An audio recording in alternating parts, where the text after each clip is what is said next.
Cette chronique vous est présentée par Nokian Tires en collaboration avec Desharnais, le connaisseur membre du réseau Point S.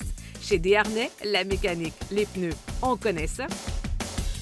Nous sommes présentement chez Desharnais Pneus Mécaniques et je suis en compagnie de Danny Bellil. Salut Danny. Salut Daniel. Ça va bien? Ça va très bien, merci. Alors, beaucoup de choses à discuter. Évidemment, c'est déjà le temps de parler de pneus d'hiver. Mais avant de tomber dans les conseils d'usage et d'installation, surtout la date, quand est-ce qu'on installe nos pneus, on va en parler dans un instant. Mais dans l'industrie automobile, on voit présentement qu'il y a une pénurie de voitures un peu partout. Est-ce que vous vivez la même chose dans le domaine du pneu?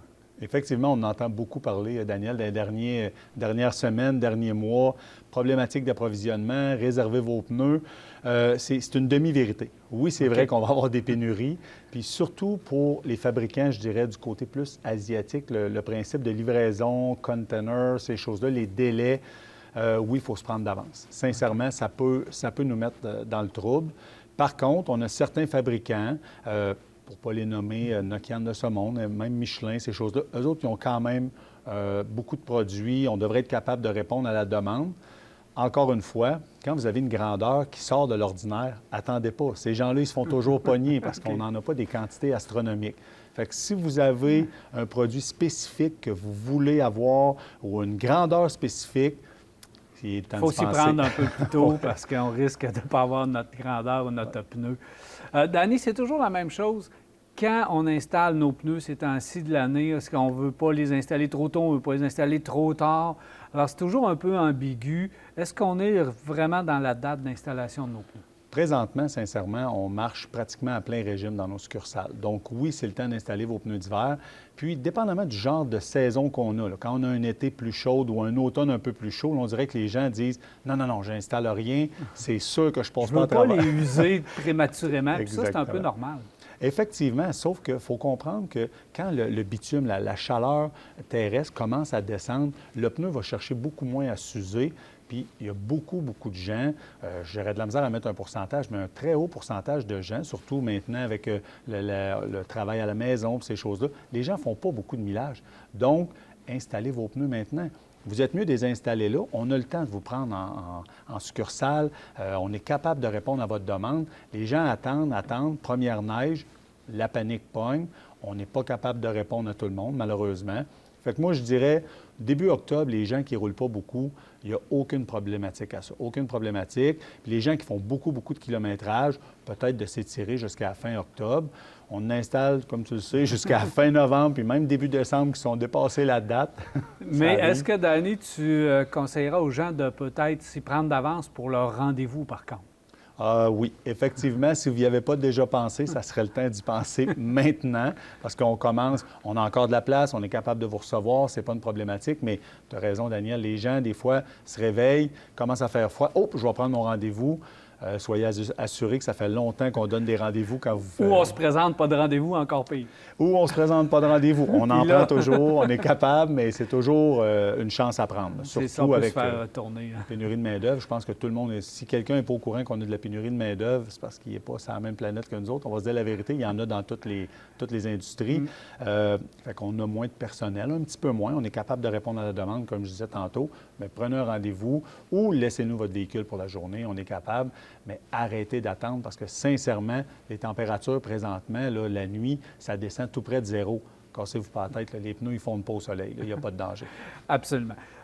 Bon, maintenant, si on parle de l'installation même des pneus en peut-être deux volets, donc les personnes qui viennent installer les pneus ici au garage et les pneus, les gens qui les installent chez eux, il y a des conseils d'installation dans les deux cas. Je pense entre autres aux rotations, je pense à l'alignement. On met-tu de l'azote, mais pas d'azote. Alors, allons-y pour les conseils pour les gens qui viennent installer ici en atelier. Bien, premièrement, quand les gens font affaire avec un spécialiste comme Desharnais, oui, de travailler avec l'azote, ça va nous permettre de garder une pression d'air qui est beaucoup plus constante, un usure moins rapide aussi des pneus. Fait que ça va aider énormément. Donc, l'azote, oui, moi je pense que ça peut être très bénéfique, surtout pour les gens qui roulent beaucoup et surtout en hiver. Variation de température beaucoup plus grande, surtout présentement. Là, des fois, il va faire 15, puis pas longtemps après, il va faire moins 15. Il faut savoir que quand il y a des variations grandes comme ça de température, bien, ça va affecter la pression d'air dans le pneu. Fait que oui, c'est important, puis l'azote va venir normaliser ça ou gérer ça, là, beaucoup, beaucoup. Ça, c'est une des choses importantes.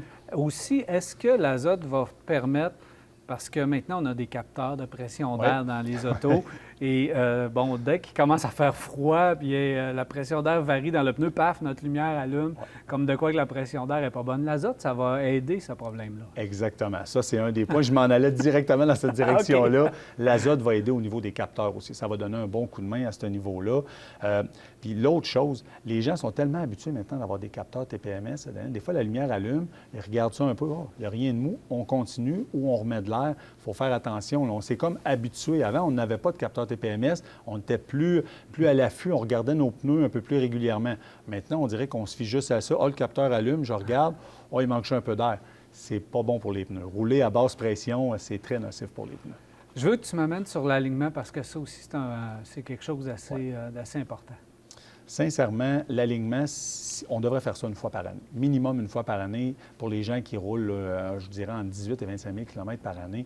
Puis les gens ils me disent, souvent, les réponses qu'on a, on voit l'usure des pneus commence à être croche un petit peu. On va voir le client, on dit, monsieur, madame, ça serait bien de vérifier votre alignement. Mon char est neuf, je ne fais pas aligner ça. Pour l'avoir fait à plusieurs reprises dans mon ancienne vie, je changeais de véhicule régulièrement. Mon véhicule était neuf. J'arrivais, j'ai des harnais, faisais vérifier mon alignement. Hop, un petit quelque chose. Fait que l'alignement, à cause des conduites et des pièces de la conduite qui ne sont pas nécessairement très robustes, ça va arriver que la géométrie ne sera pas parfaite. Toujours faire vérifier ça. Ça, c'est un point important. En terminant rapidement, les roues déjà montées, ça aussi, il faut faire attention. Oui, exactement. C'est vraiment plaisant. Les gens achètent, puis on en vend énormément. Sincèrement, des roues d'acier, des mags, c'est quelque chose qu'on fait des kits montés qu'on appelle. On en fait beaucoup, beaucoup. Les gens disent, youpi, je vais faire ça chez nous. Je vais sauver pour l'installation. Puis c'est légitime, c'est correct aussi. Par contre, il y a beaucoup de choses. Les gens, on ne revérifie pas le balancement quand on fait ça chez nous. Si on a roulé beaucoup, les pneus ont usé, on s'entend que ça peut changer au niveau du balancement. Puis, y a-tu de quoi de plus plate que ça? Tu installes tes pneus, ça se met à shaker. Ça, c'est la première chose. La deuxième affaire, il faut faire très attention. Des spécialistes vont savoir où placer le pneu le plus usé, le moins usé, pour s'assurer de prolonger la durée de vie des pneus. Malheureusement, les gens connaissent un peu moins ça, puis pas pour mal faire, n'installent pas les pneus au bon endroit. Exemple, je vous donne un exemple très, très concret. On a deux pneus plus usés. Bien, il y a un pourcentage d'usure qu'on peut mettre en arrière, même s'ils sont plus usés que les deux autres, mais il y a un pourcentage qu'on ne peut plus mettre en arrière parce que ça devient dangereux pour notre sécurité. Donc, c'est des petites choses comme ça que de faire affaire avec un spécialiste, ça peut déjà donner un petit coup de main. Merci beaucoup, Danny. Alors, c'est bien lancé la semaine prochaine et pour les semaines à venir, on fait le tour des manufacturiers puis on poursuit nos conseils sur les pneus d'hiver. Merci beaucoup, Danny. Ça fait plaisir, Daniel. Merci.